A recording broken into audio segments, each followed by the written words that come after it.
Hi, hello, Restoration Church of Tulsa, Oklahoma, USA. In behalf of the pastors here in the Philippines, we would like to say thank you very much for the monthly support you have sent to us. Thank you, Sir Keith, Ma'am Cathy, Pastor Roman, Ma'am Stephanie, and all the members of the Restoration Church Tulsa. Thank you for your love. Thank you for your generosity. Thank you, and God bless you.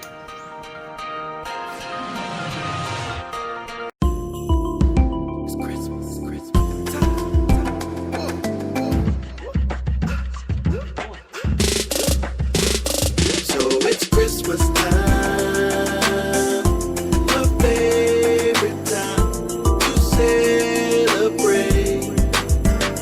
So it's Christmas time. Restoration Church, Merry Christmas and a Happy New Year in advance. God bless you. Merry Christmas and a Happy New Year, Restoration Church. Yippee, yay. I'm wide awake in a wee hour on Christmas Day.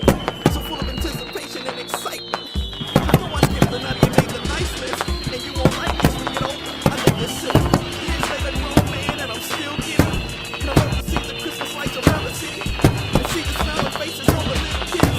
I'm feeling beside myself like a high school Happy rookie. New Year. I think I smell my mama cooking Thank Christmas you. cookies. So come along and rock with your boy and fill the air with tons of love and lots of Christmas joy. It's Christmas time.